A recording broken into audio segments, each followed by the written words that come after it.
সখী তোরা শুনিরা গোনাবি ফুরাই যায় আবার সেই সময়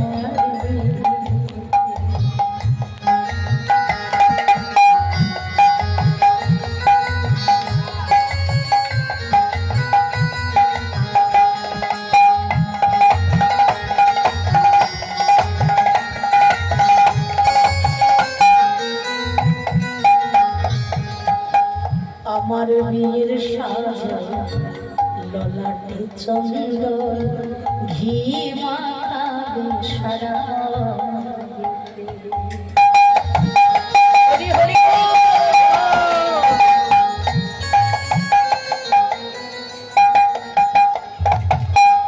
এ বিয়ে তো সে বিয়ে নয় যে বিয়ে হলে পরে আর কেউ কোনোদিন ফিরে আসে না।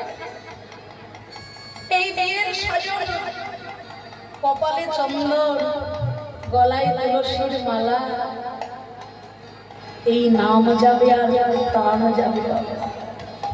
আমরা অনেকে বলি তুলসীর মালা তিলক এগুলো আবার এখন আমাদের মানায় না।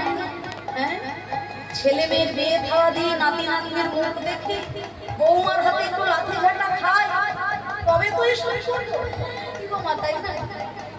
শেষের দিনে যখন এই প্রাণ চলে যাবে বাবা, এই তুলসীর মালা আর তিলকই হবে আমাদের সার।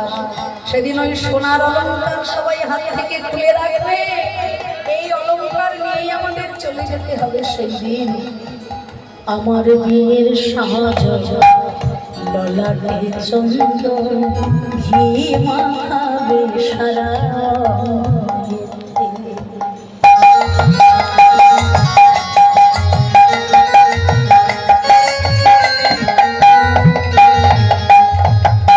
সখী তোরা সবাই মিলে প্রদীপ জ্বালাই,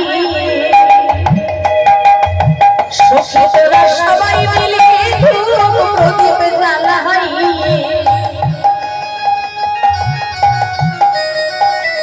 ওরে ও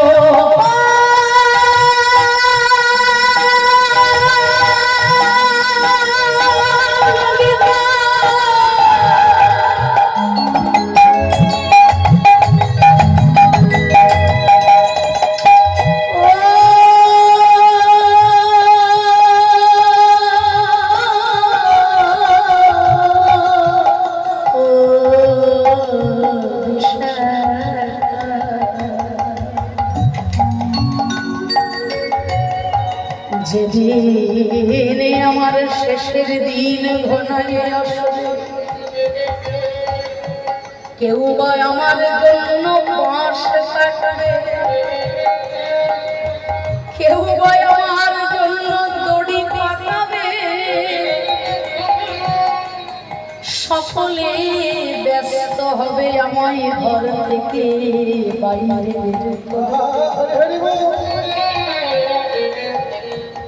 অমঙ্গল হবে বলে জলের ছড়া গোবরের ছড়া।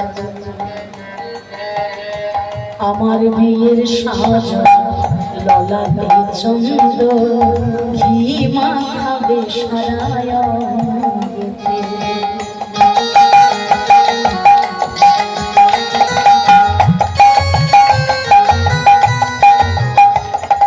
সখী তোরা সবাই মিলে ধূপ প্রদীপ জ্বালাই, তোরা সবাই মিলে প্রদীপ জ্বালাই, অধিবাস করবি তুলসী তলাতে। সখী তোরা শুনিরা গোনাবি ফুরাই যায় আবার আসে সমাধি।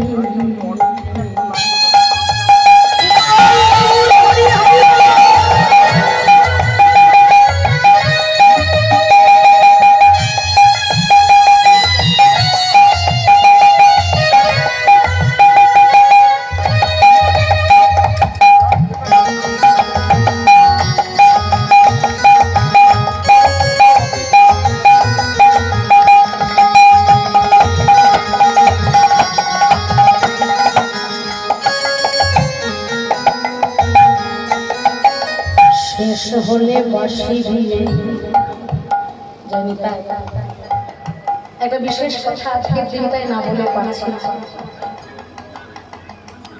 কয়েকদিন হলো আমারও বাড়িতে একটি বিশেষ সংবাদ, যা কখনো জীবনে ভোলার নয়। আমার শ্বশুর মশাই, যিনি আমাকে কন্যার সহ ভালোবাসতেন, যিনি আমাকে নিজের মেয়ের মতো ভালোবাসতেন, এই কয়েকদিন আগে তার পারলৌকিক ক্রিয়া সম্পন্ন করে আজকে আমরা আপনাদের এখানে আসছি। সেই মানুষটাকে পৃথিবীর কোনায় কোনায় খুঁজলেও আজকে আর পাওয়া যাবে না। আপনারা অনেকেই জানেন, হয়তো আমার একটি বিশেষ পরিচয় আছে। ঠাকুর শ্রী রামকৃষ্ণ পরমহংসদেবের চতুর্থ বংশধর ছিলেন আমার শ্বশুর মশাই। আমি তার নাম উচ্চারণ করব না।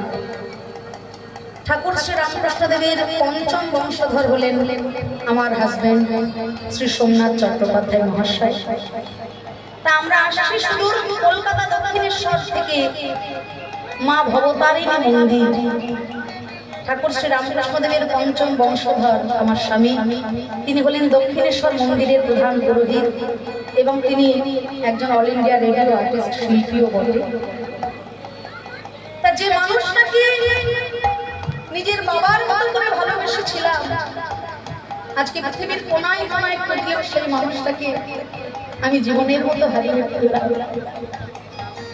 তা মানুষের জীবনের যে কি পরিণাম, সেই দিনগুলো মনে পড়লে পড়ে আজকে বড় কষ্ট হয়। কি আছে আমার, তবু এত অহংকার, এত লোভ, এত লালসা, এত কামনা, এত বাসনা, এত অহংকার, কিচ্ছু নেই। এই নাম যাবে আর প্রাণ যাবে, সঙ্গে আর কিছু যাবে না। তাই এই গানটা শুনতে তিনি বড় ভালোবাসতেন। তাই তাকে উদ্দেশ্য করে আজকে আমরা তার আত্মার শান্তি কামনায় একবার প্রাণ ভরে বলবো নিতাই গৌর প্রেমানন্দে। শেষ হলে বাসিবি যতনে আমার তুলে দিবি কাঁচা বাসের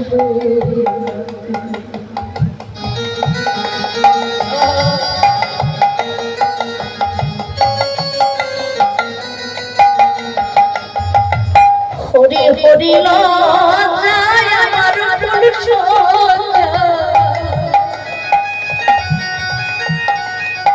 ওরে ও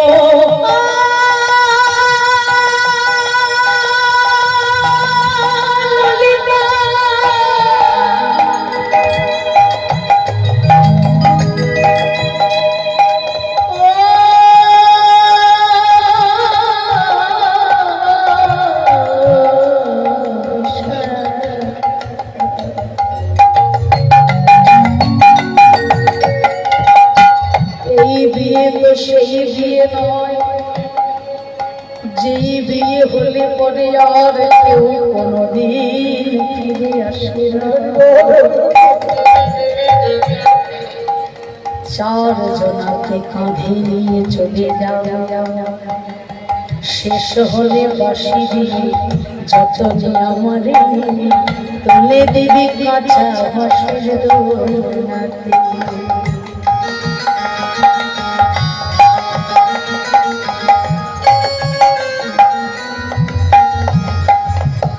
হরি হরি লজ্জায় আমার পুরুষ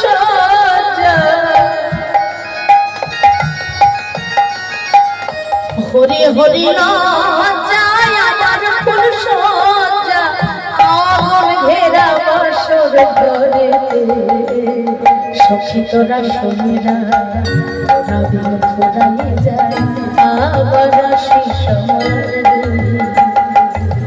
সখী তোরা শুনিরা নদীন ফোরাই যায় আবার আসি সমারে।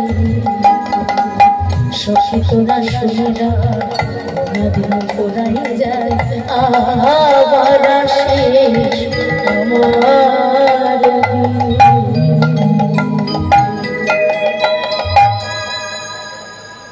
আজকের লীলায় রাধারানী 100 বছর ধরে কাঁদছে।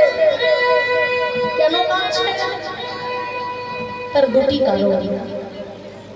প্রথম কারণ হলো রাধারানী নিজে কেঁদে এই জগৎকে শিক্ষা দিলেন যে হে জগৎ, তোমরা আমায় দেখে শিখে নাও।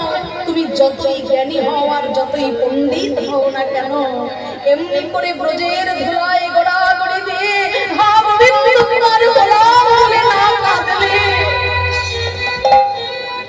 কখনো কৃষ্ণ পাওয়া যায় না। সতীর যেমন পতির প্রতি টান, মায়ের যেমন সন্তানের প্রতি টান, বিষয়ের যেমন বিষয় বাসনার প্রতি টান, এই তিন টান মিলেমিশে এক করে হা গোবিন্দ তোমার গোলাম বলে না ডাকলে কখনো গোবিন্দ পাওয়া যায় না। আপনারা কলকাতা দক্ষিণেশ্বর মন্দিরে কারা কারা গিয়েছেন? একটু হাত তুলুন তো। বাবারা কারা কারা গিয়েছেন দেখি? অনেক একটি বিশেষ সত্য ঘটনা আমি আজকে আপনাদের কাছে তুলে ধরব। দক্ষিণেশ্বর মা ভবতারিণী মন্দিরে ঢুকতে গেলে মায়েরা একটু মনোযোগ দিয়ে শুনুন, একটি সত্য ঘটনা বলে কথার দিকে মন দিন। মা ভবতারিণী মন্দিরের যে প্রধান দরজা, মেন গেট, যেটা প্রধান দরজা দিয়ে ঢুকতে গেলে দেখবেন মন্দিরের ঠিক বাম দিকে আগে পড়বে রাধাকৃষ্ণ মন্দির, তাই তো? আগে রাধাকৃষ্ণ মন্দিরে ভোগ নিবেদন হবে, তারপর মা ভবতারিণী মন্দিরে পুজো শুরু হয়। এটা নিয়ম। তা আজ থেকে বহু বছর আগে মন্দিরের পূজারী ব্রাহ্মণ কৃষ্ণ বিগ্রহটি হাতে করে তুলে নিয়ে শৃঙ্গার করতে গিয়ে অসাবধানতা বশত ওই কৃষ্ণ বিগ্রহটি মাটিতে পড়ে যায়। আর মাটিতে পড়ে যাওয়ার সঙ্গে সঙ্গে কৃষ্ণ বিগ্রহের চরণখানা ভেঙে যায়।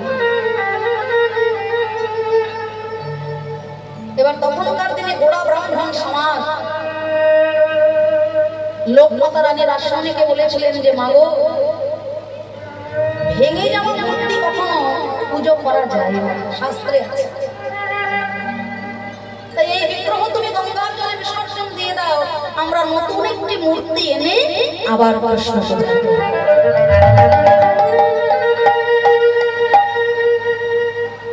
রানীমা মনে মনে বড় দুঃখ পেলেন যে এতদিনের পুজো করা কৃষ্ণ আজকে ফেলে দিতে হবে জলে। আর সেইখানে উপস্থিত হলেন ঠাকুর শ্রী রামকৃষ্ণ পরমহংস। তিনি লোকমাতা রানী রাসমণিকে বললেন, মা,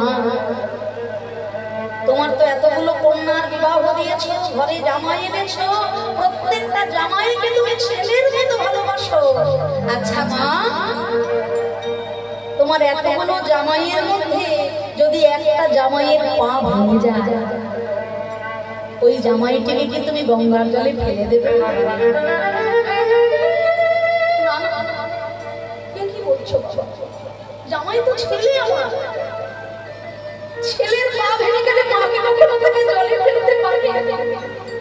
আমি চেষ্টা করবো কলকাতার সব থেকে বড় ডাক্তারকে দিয়ে আমার ছেলেকে সুস্থ করে তাড়াতাড়ি ঘরে ফিরিয়ে আনতে। তাহলে মা, এই যে কৃষ্ণ বিগ্রহ, একে একবার সন্তান রূপে ভালোবেসে দেয়। এই কৃষ্ণ যদি তোমার নিজের ছেলে হতো মা, তুমি কি কালকে জলে ফেলে দিতে পারতে? রানীমা স্তম্ভিত। রানীমা বললেন, আমি এই কৃষ্ণ বিগ্রহ জলে ফেলে দিতে পারবো না। ঠাকুর শ্রী রামকৃষ্ণ পরমহংসদেব নিজে হাতে ওই ভেঙে যাওয়া কৃষ্ণ মূর্তির চরণটি জোড়া লাগিয়ে দিয়েছিলেন। আর ভক্তমণ্ডলী, ভক্তিমতী মায়েরা, এখনো পর্যন্ত, আজও পর্যন্ত সেই ভেঙে যাওয়া কৃষ্ণ বিগ্রহটি দক্ষিণেশ্বর মন্দিরে সাদরে পূজিত হয়ে আসছে। তাই